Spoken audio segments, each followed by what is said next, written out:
Hello. तो तबियालजी बोलने के बाद कुछ रखा ही नहीं है, but still I will try to give some of the inputs and latest researchers, latest theories, hypotheses. What is the status of research in the field of Harappan archaeology after 100 years of its announcement? Right? Many of you might be knowing it was announced on September 20th, 1924.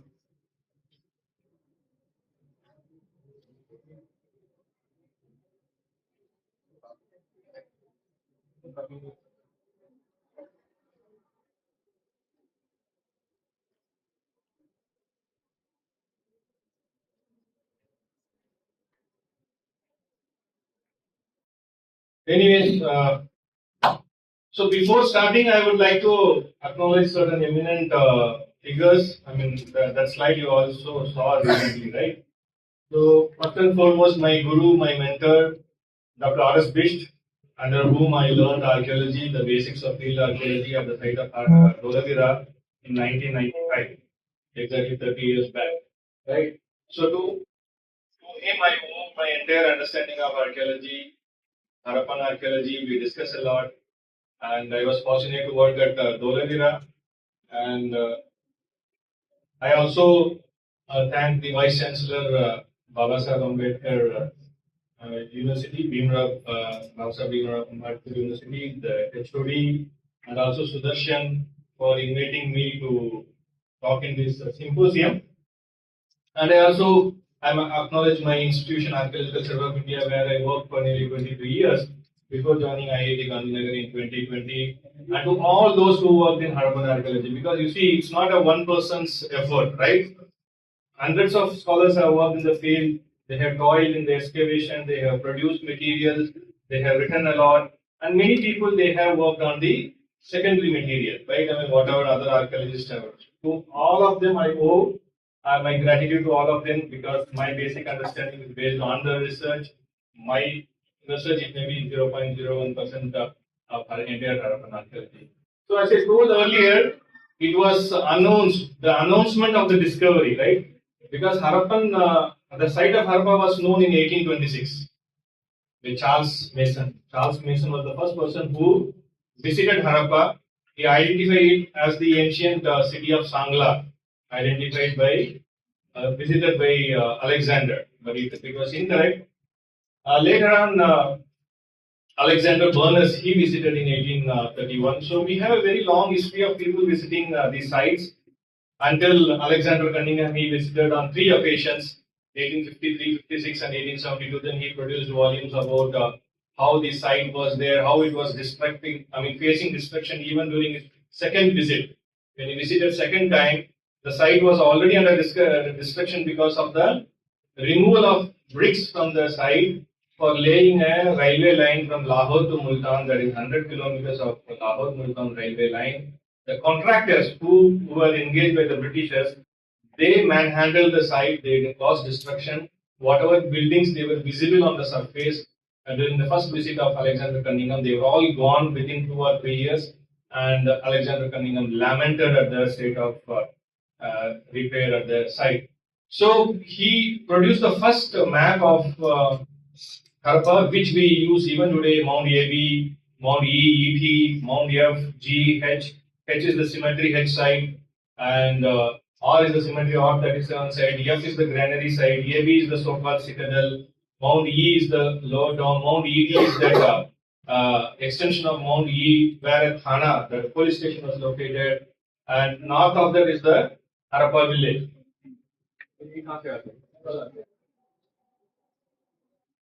Second वाला आ गया ये connect नहीं होगा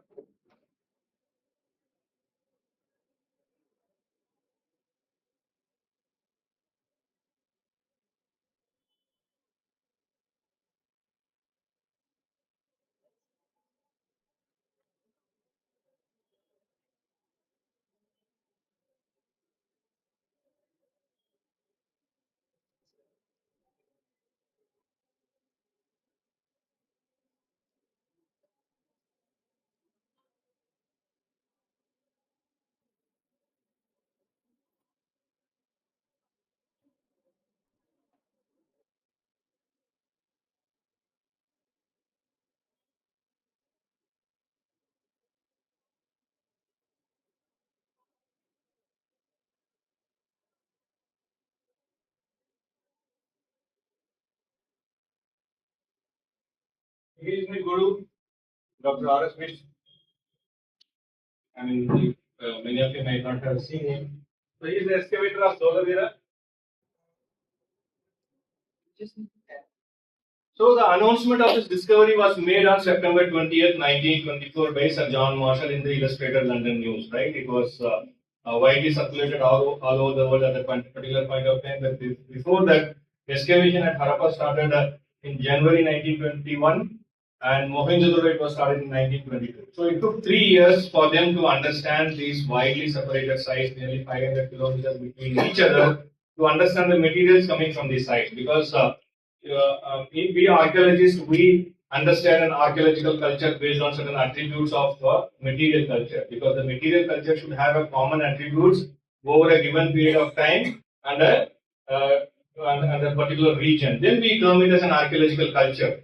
So when they saw the same type of materials like Harappan seals, bangles, lithic elements, pottery, metal implements, lot more things from two different sites, widely separated from each other, maybe 500, 600 kilometers, they decided, okay, it belonged to a single culture, right? They did not arrive at the chronology immediately, but they understood that it belonged to a single culture, and that's how Sir John Marshall, after 3 years of the first excavation started at Harappa, announced the discovery in this London, Illustrated London News, and these are the images which he published, right? So we celebrated the 100th year of the announcement of the discovery on September 20th, 2024 last year, and it was a big event, and it's one of the momentous announcement in the history of Indian archaeology, and that's how our ancient cultures and the ancient civilization went back to around 2,500 years.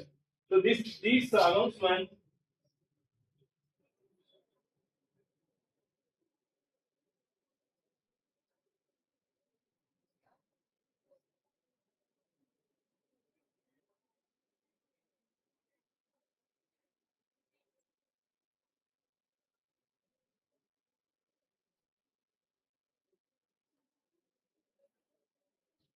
जी क्या बताएं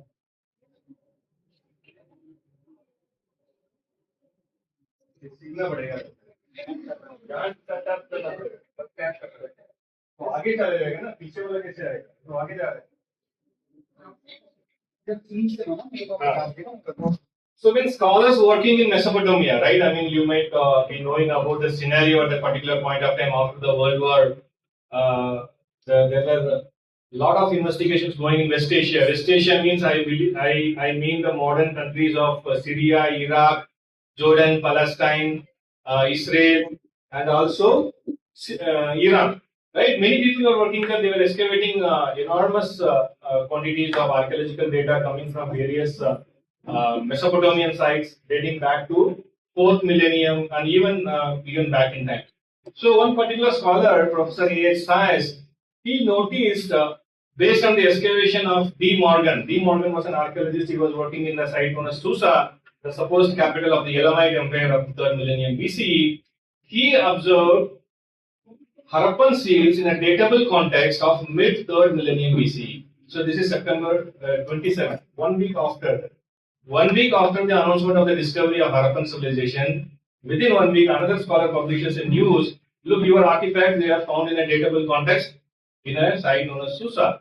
Because cuneiform inscriptions have been deciphered in 1830s itself by Henry Rawlinson based on the Beaustone inscription. Right? So they understood the entire chronology of the Mesopotamian kings and the rulers. So, and even they refer to one ruler. The ruler's name is somewhere here. Manispishu. I mean, the ruler's name is also here. Manispishu. The third belongs to the 3rd dynasty of Ur. I mean, there were several dynasties in Ur. We have the Jamgat period. We have the early dynasty 1, 2, 3. Right, 1, 2, 3 is the 3rd dynasty. That dates just before the Sargana occurred. Professor Tabliar told about Sargana occurred. Sargana occurred is datable to 2334 BCE. Before that was the 3rd dynasty of Ur. So Akkadian Empire, they overtook the Sumerians and they demolished them. They established their empire, and during that period, we find a lot of mention of the Harappan trade with the Mesopotamians. So, but this piece of evidence immediately pushed back our chronology without the aid of any radiocarbon dating techniques, because radiocarbon dating techniques it came in 1946. Before that, there were only relative dating techniques. So this is a momentous announcement. Yes. So this is the scenario, but all of you know about the investigation happening at a particular point of time. Sites like Harappa, Mohenjo-daro, Chanhu-daro, they were being excavated, and also limited excavations at a site known as Rangpur in Gujarat and Portland in Punjab. They were excavated, and this is the scenario in 1947, right? When we got the independence, all the well-known sites it went to the Pakistan side, including Harappa, Mohenjo-daro, Piriyana Gundai, Mughal Gundai, all the Surka Jenda, Surka Kho, all those Balochistan sites, all of them went to Pakistan, and we had only Rangpur and Kotla Nehangan, which were excavated on a very small scale by MS Watts. MS Watts, who became a DJ at a later point of time. And this is just to show the scenario, but since then, 1947 onwards, lot of investigations. I mean, there were several missions working in both India and Pakistan. In India, Archaeological Survey of India, MS University, Baroda, Deccan College, MD University, Rohtak, and several other research institutions. They were working in many different river basins, Indus, in the Bias, Satluj, in the Gagar Hakra, which is the Saraswati river. And on the Pakistan side, several foreign missions were working. At Harappa, it was the Americans working. At Sohar Damnal, it is the German mission. In the Makran coast, again French mission. So a lot of missions were working, and because of this, they discovered the site of Mehergarh. Mehergarh, it means a lot for us because it produced the earliest evidence of the domestication of plants and animals, right? We term it in the Neolithic age when this domestication happened. We never had these kind of evidences in the archaeological context before that, even though we do have evidences for this domestication later on. But in the earliest context, they found this domestication, then the gradual development of village life to town life, then town life to city life, then ultimately the civilization.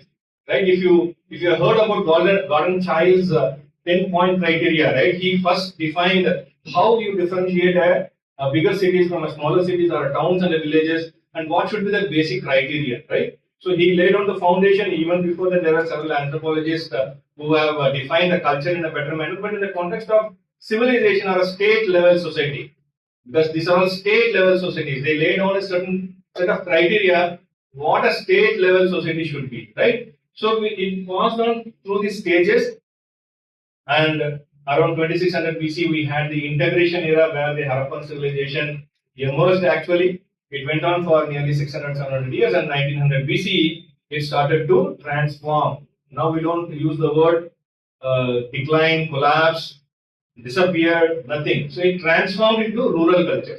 It all started from a rural culture, then semi-urban, urban, then they devolved into a rural culture, and we are all descendants of the Harappan legacy. I mean, if you look into the works of many different scholars, including Professor Lal, Mark Denoyer, and several other people, you will understand how much we kind of inherit from the Harappan legacy. So this is a chronological kind of a comparison between various civilizations, including the Harappans, Mesopotamians, Egyptian, and the Levant region. Levant region is the West Asian border, which actually kind of buffer between the Mesopotamians and the Egyptians. So our artifacts also reached Egypt, not directly but indirectly.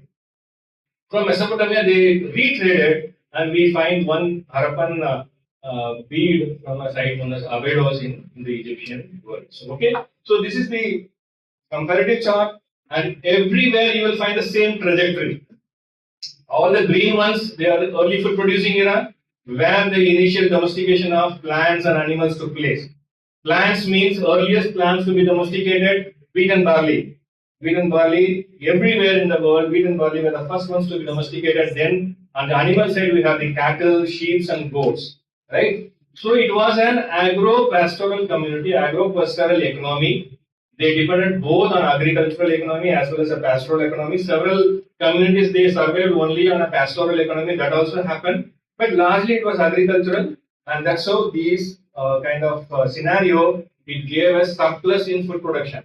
We'll come to that later. Surplus in food production was one of the basic criteria of a state level society, right? If you want to have a state level society like an administration, like an army, like palaces, like large public buildings, fortifications, everything have to be built. You need a thing surplus in food to give as a wages.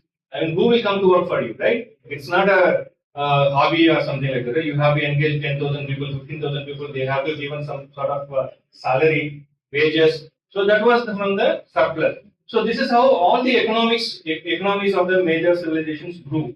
So we have a similar trajectory, green one, early food producing era.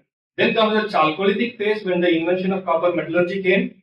Then they slowly embarked into various technologies. With the advent of copper, they could produce weapons, they could produce arrowheads, they could produce various kind of tools which can be used for even carpentry work. Right? You need to have chisels, you need to have various kind of tools to do the woodworking, shipbuilding. Many cultures they build the ship, right, with the timber. Mesopotamians they are rare exception because they didn't have timber in the region, so they did build the reed boats, right? So these kind of technologies emerge in the bluish region comparatively. You may understand, you may see why there is a discrepancy in the chronology, right? This is how various cultures evolve. Various inventions, various technologies, they emerge differentially across different places. So that's why we see the discrepancy in the chronology overall, but ultimately it led to the state level society, which is indicated by the red ones. Mesopotamians were the earliest, they reached that state level society around 3200, 3300 BCE. Egyptians slightly later, 3100 BCE. Harappans around 2600 BCE, and the Chinese around 2000 BC. The Shang Bronze Age civilization, right? I mean, that's how we see a differential evolving of culture. And from the side of Mehergarh, I briefly mentioned about Mehergarh, where we find excellent evidence of both wild varieties of sheep and goat, wild varieties of animals in the earliest phase of Neolithic. Followed that in the second phase of Neolithic, we found domesticated varieties of plants, wheat and barley. So these are the impressions of the barley and wheat which are found in the mud bricks accidentally, right? One evidence is that if they are burnt accidentally, we find the charred grains. But if that doesn't happen, then you need to search for these kind of evidence. Nowadays, of course, we can do pollen analysis, we can do various other studies to see the soil and do a microscopic analysis and find the pollen remnants. But these kind of evidences clearly indicated that they are transforming from a dependence upon wild cereals, wild animals to purposefully grown domesticated plants and animals, right? So when they achieve this, what happens? There's population explosion. You have less dependence on foods which is not available to you. You have to go every day, you have to hunt, you have to bring them. If the hunt is not available, you go hungry for several days. But you have your tender animals, your produce crops. What happens? You work for 5 months in a year, you sit and relax for 7 months. Then slowly what happened? They took control of all these things. There was a surplus in food production. This surplus in food production led to the increase in population. Maybe in lakhs, right? In larger cities, maybe 15,000, 20,000. So if there are more people at a single place, what will happen? More people at a single place. If, for example, if there is a twice number of people here in this room, there won't be enough chair to sit, right? So there will be a conflict. They will say, I mean, who is important? They will sit first. And slowly the class structure emerges. If there are more and more people, if you want to take control of resources, who will be dominating the control of resources? Then naturally, ek dada to aayega, right? I mean, these are I am the head man, right? I am the most powerful. My family of 15 male members, they will come and fight for me, right? That's how initially it was only power play. So class structures slowly emerge. The social stratification. It goes to the earliest period in Neolithic time period when these kind of settled human life happens. We see segregation of different houses. We see segregation of burials. Burials, we have excellent evidence of burials. I mean, these are some of the evidence. This is the Bolan River, and this is the site of Mehergarh, and these are the granaries. When they have surplus in food production, they have to store them, right? So they build granaries. They build these kind of rectangular and squarish rooms for different products, and they have found thousands and thousands of charred grains within this, burnt grains within this. So that's how we know. They created sickles. These are sickles. They didn't have metal, right? Without the aid of the metal, how can they devise a sickle? They have to have stone tools.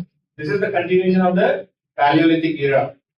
but they have a different technology of producing parallel sided blades. The blades, they are straight and parallel, and they can be produced to longer distances. Then they are retensed and they are fit in bitumen. The blackish one is bitumen. Bitumen, you all know bitumen. I mean, every day you walk over bitumen roads, right? I mean, the blackish color one which is you see outside is a bitumen. This is a byproduct of petroleum, but it is also available naturally. In Balochistan, there are sources dating back to the Neolithic period where they found bitumen and they used bitumen to fix these stone blades. And these were fitted in wooden frames and it was used as a sickle to harvest the crops. So imagine how difficult it would have been, right? Nowadays we use a lot of mechanical devices. So these are the Neolithic stone tools which they used.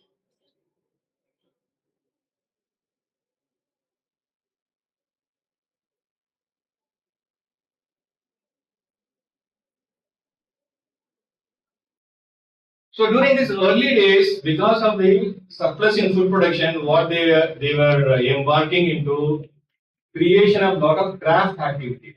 They are producing beads, necklaces, ornaments, personal jewelry. Why personal jewelry? है ना?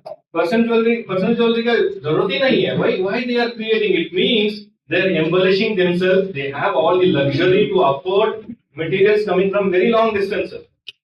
Very long distance, 1,500 kilometers into Central Asia, they are obtaining turquoise. 1,200 kilometers into Afghanistan, they are getting lapis lazuli.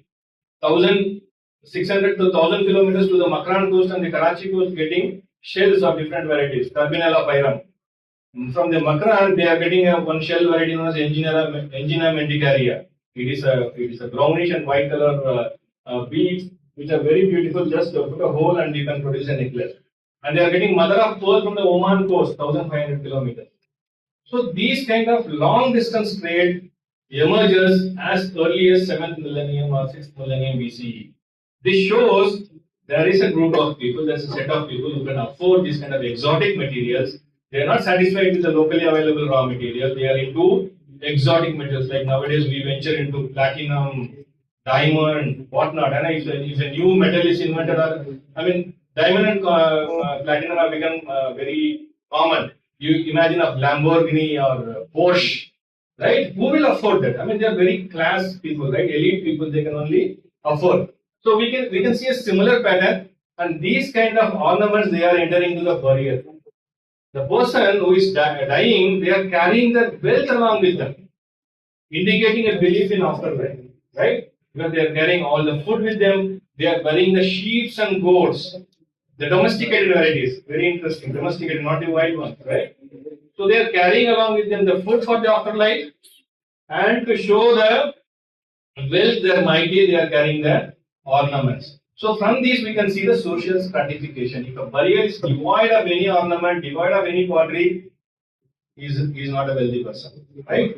So we can have a kind of hierarchy built up.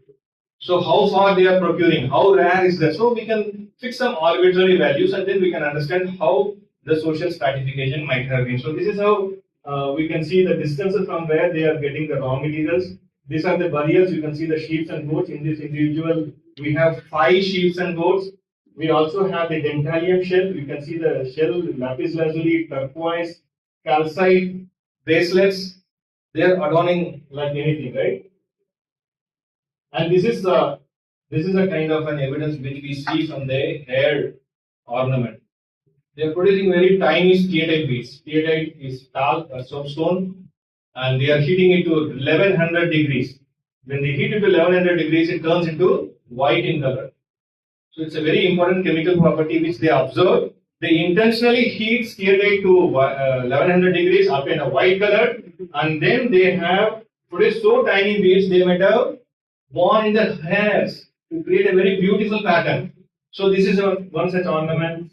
And this particular lady, she is an adult of mid-30s maybe. She is holding a triangular terracotta object, which is the earliest form of a female figurine found in the set of female figurines. They trace the evolution from this triangular object to very beautifully ornamented figurines of the Chalcolithic period some 3000 years later. So we see an evolution, and we see also the symbolic representation of a female figurine held by this female in front of her face.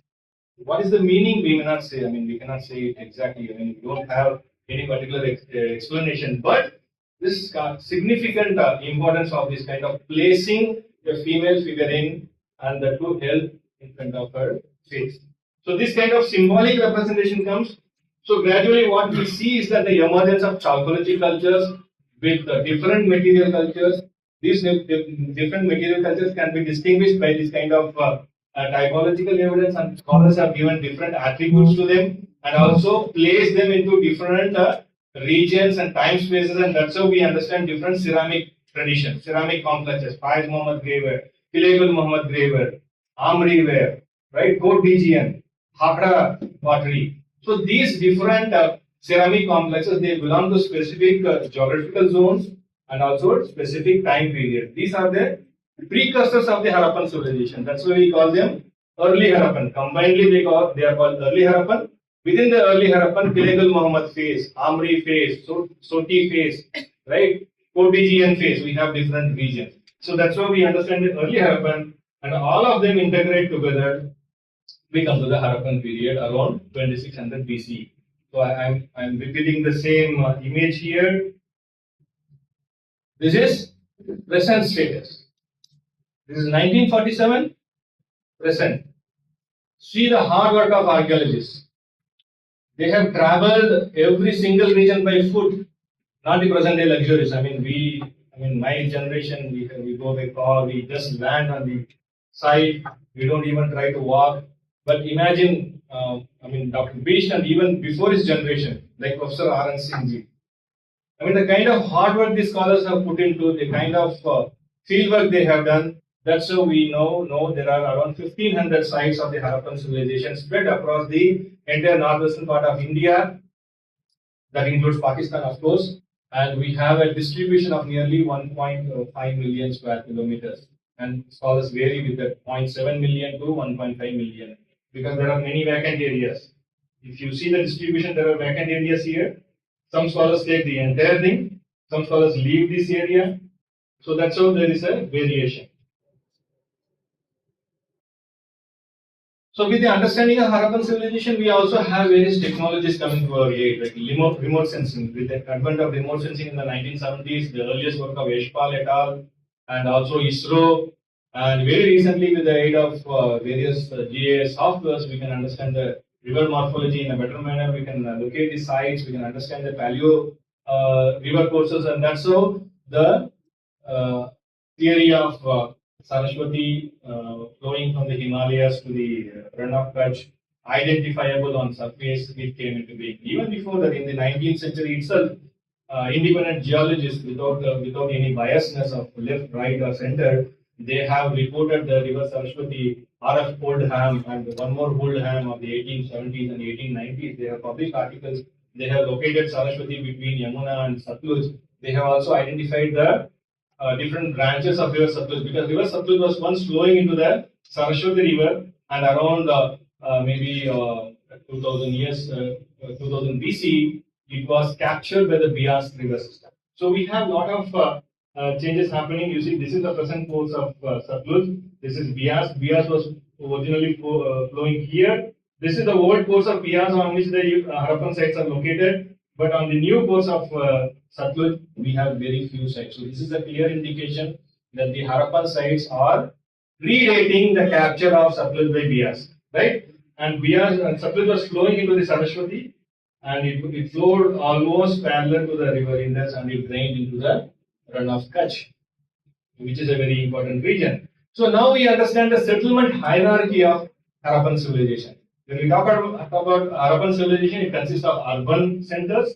very large cities, smaller cities, large towns, smaller towns, villages, hamlets. Just like the present day context, right? If you move around, we go to the rural area, you will find very small hamlets, right? Here we are living in a very large city, that is Lucknow. So similar set of settlement hierarchy was there during the Harappan civilization, and we identify at least 6 large cities: Mohenjo-daro, Lakhanjadaro. They seem to be twin capital sort of things.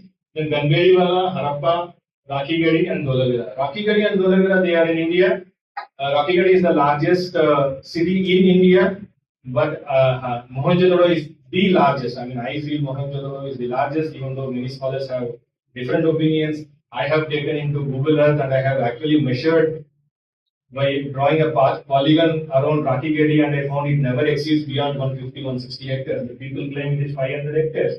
Impossible, and I don't know. I don't know how they come arrive at some figures. I have not seen any publication, but they claim it is the largest city of the entire Harappan civilization. If you Google that, you will find Rakigedi is the largest. It's a national pride, but unfortunately for them, Mohenjo-daro is the largest, right? And Michael Janssen, who did an extensive survey in 1980s, he found remains of structures 1 kilometer east of Mohenjo-daro.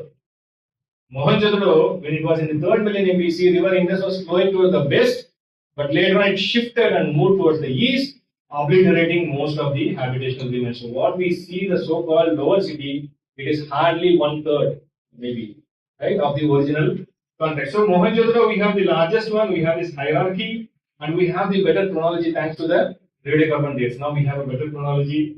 Early Harappan, it varies from region to region, that's why it is more than 3300 to 2600 BC. So within that we have the different phases, Rhodesian phase, Ambrian phase, Sophis-Iswal phase, Nal phase, right, Makaran phase. So they are different units within the overall umbrella of early Harappan, and it all integrated together during the 2600 BC and lasted for 1900 years, after which we have the late Harappan culture.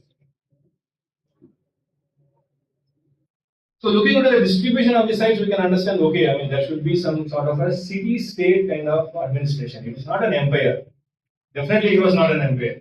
I mean, it cannot be ruled the two in those early days. So there could have been a city-state type of model which was proposed by J.P. Joshi ji, Posel, Mark Canoyer, and all those scholars. And this could be the reality, and this could be the smaller units of administration headed by one large city, that is Mohenjo-daro in the Sindh region, Ganvediwala in the Cholistan region, Harappa in the Punjab region, Rakigadi in the eastern region, Dholavira in the southern region. And they were supported by larger towns, smaller towns, and hamlets. So this was the settlement hierarchy. But they had a common ideology that we need to understand.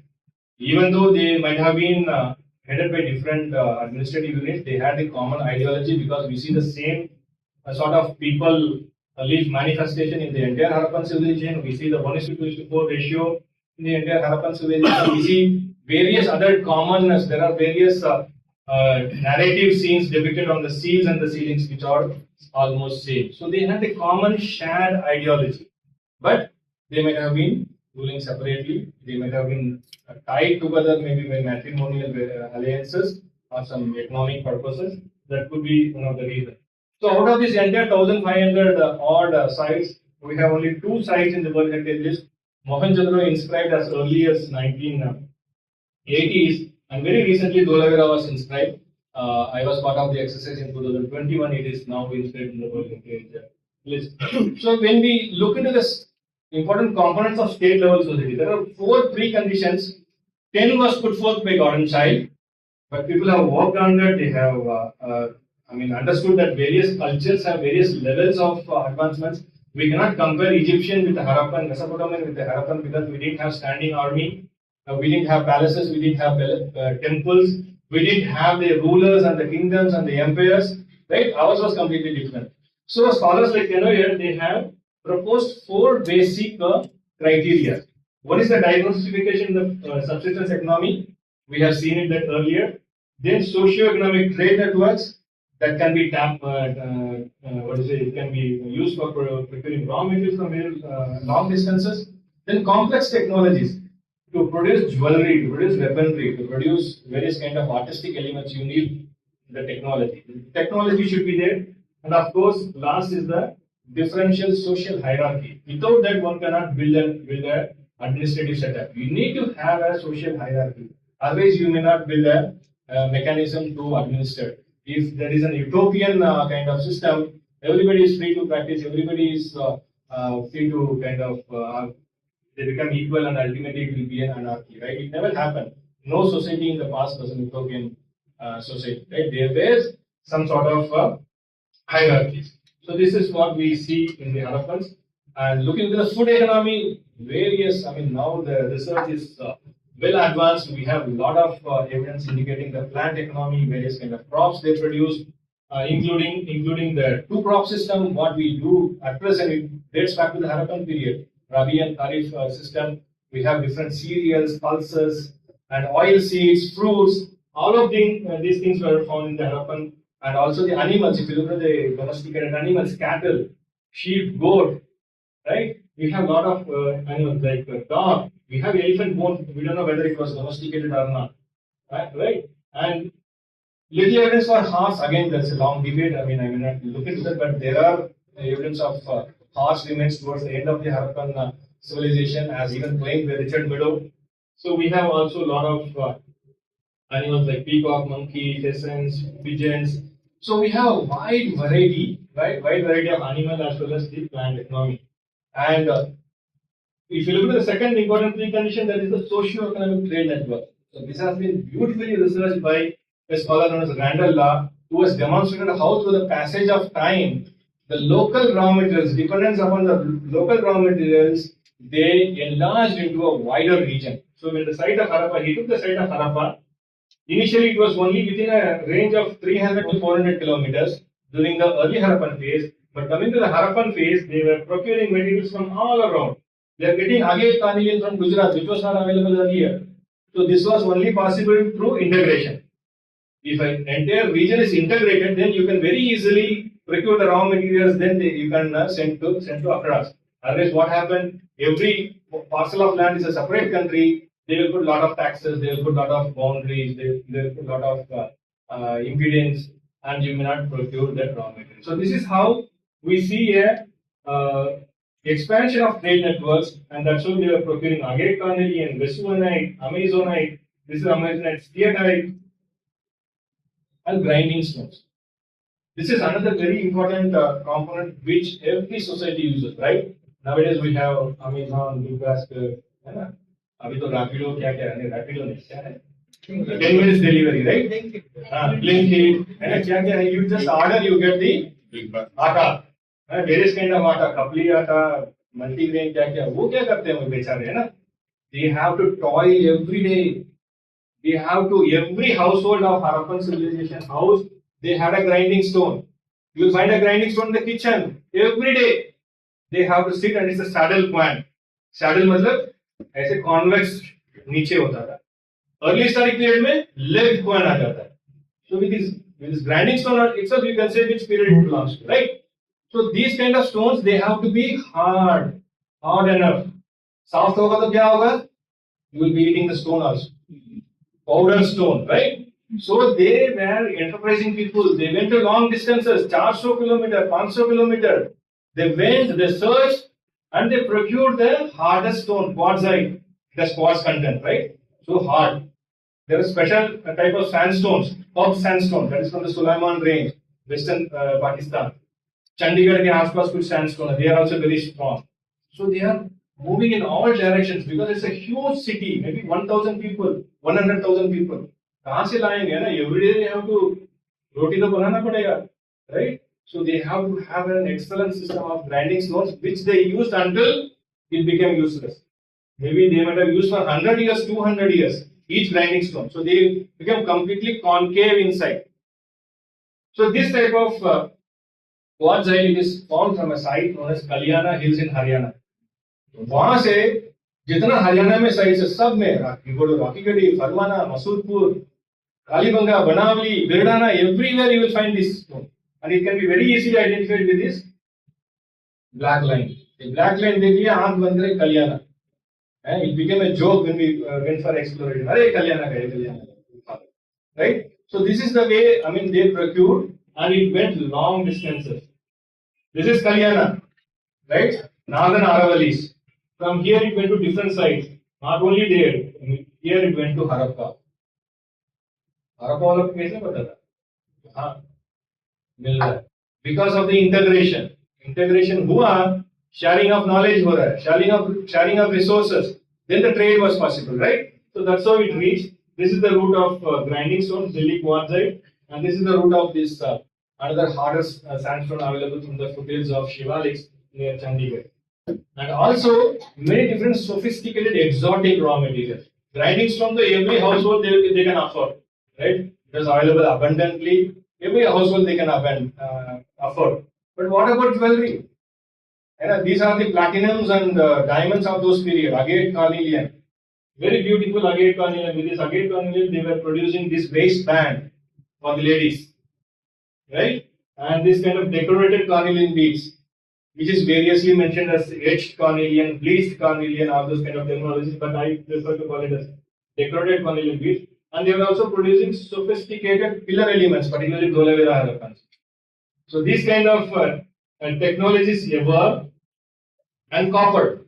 Copper was a very important material, and copper was available from very important sources. In the Aravalli, southern Aravalli, we have the Ambaji mines. Northern Aravalli, we have the Khetri mines. We have certain Balochistan sources. We also have Oman sources. But still, research is being refined day by day. We may not know how much copper came from Oman, but we definitely know that it came from Balochistan, it came from Ambaji, Dholavira, Nagwara, Bagasra, maybe Lothal. They all procured copper from this Ambaji mines, and also some stated from southern